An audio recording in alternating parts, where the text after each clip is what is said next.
1945 में plane crash और नेताजी सुभाष चंद्र बोस की मौत, लेकिन ना शव मिला, ना तस्वीर, ना कोई सबूत। क्या वो सच में मरे या उन्हें छुपाया गया? आज हम उस राज से पर्दा उठाएंगे जिसे दशकों से दबाया गया है।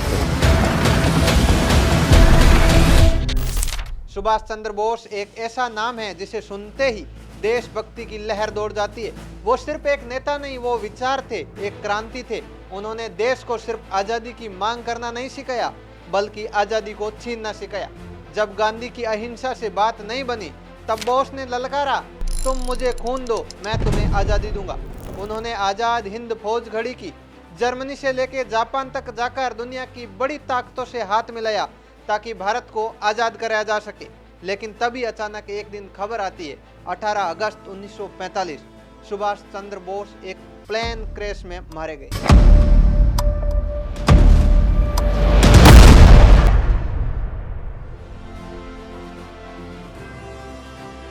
ताइवान के एक छोटे एयरबेस से उड़ान भरते वक्त प्लेन में आग लग गई। बोस गंभीर रूप से जल गए और उन्हें अस्पताल में उनका निधन हो गया। यही कहानी सालों तक दोहराई जाती रही, लेकिन जब हम इस कहानी को गौर से देखते हैं तो ये सवाल खड़े होते हैं, क्या वाकई में एक हादसा था या एक बहुत ही गहरी साजिश? प्लेन क्रैश की घटना के कोई ठोस सबूत आज तक सामने नहीं आए। ना उस विमान का मलबा ठीक से दिखाया गया, ना कोई तस्वीर, ना कोई वीडियो, ना ही नेताजी का शव। जापान के रेंकोनजी मंदिर में रखी अस्थियां आज तक भारत नहीं लाई गई।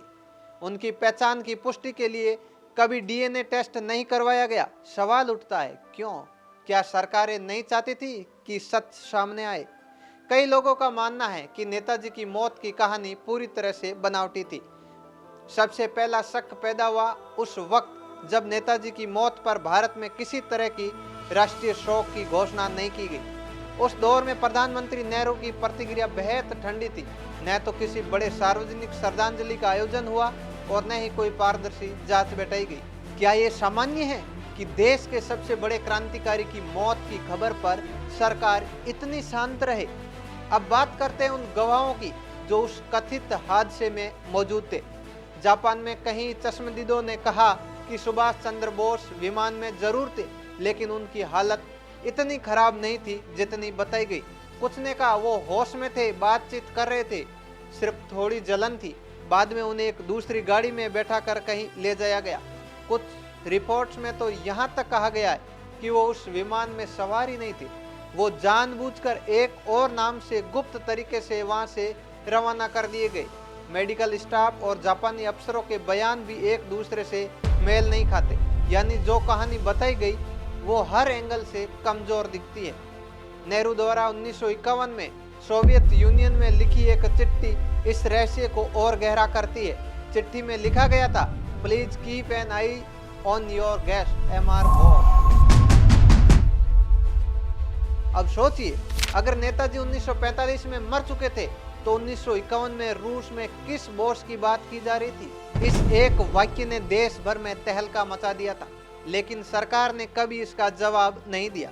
ये वही समय था जब देश में सत्ता की राजनीति स्थिर हो रही थी और नेहरू कांग्रेस के एक छत्र नेता बन चुके थे। अगर नेताजी जिंदा होते और देश लौटते तो क्या नेहरू की सत्ता को चुनौती नहीं मिलती? फैजाबाद के एक गुमनाम बाबा की कहानी भी इसी साजिश से जुड़ी मानी जाती है। उन्हें गुमनामी बाबा कहा जाता था। उनका रहन सहन, लिखने का तरीका, पढ़ने की रुचियां, सब कुछ नेताजी जैसा था। वो कभी सार्वजनिक रूप से सामने नहीं आए, लेकिन उनके कमरे में बरामद 26 बक्सों में नेताजी से जुड़ी हुई सैकड़ों चीजें मिली। उनका चश्मा, घड़ी, पत्र, दस्तावेज और आजाद हिंद फौज के रिकॉर्ड्स, यहाँ तक कि लिखावट की फोरेंसिक जांच में भी ये पुष्टि हुई कि गुमनामी बाबा की हैंड राइटिंग नेताजी की हैंड राइटिंग से पूरी तरह मेल खाती है। इसके बावजूद सरकार ने उसका डीएनए टेस्ट नहीं कराया। क्यों? 3 बार नेताजी की मौत की जांच के लिए आयोग बनाए गए। पहला शाह नवाज आयोग जो 1956 में बना, जिसमें बोस की मौत की पुष्टि की गई, लेकिन जांच टोक्यो में किए बिना ही रिपोर्ट दे दी गई। दूसरा खोसला आयोग 1970 में बना, जिसमें भी गवाहों के बयान को नजरअंदाज कर दिया और विमान हादसे को सही ठहराया।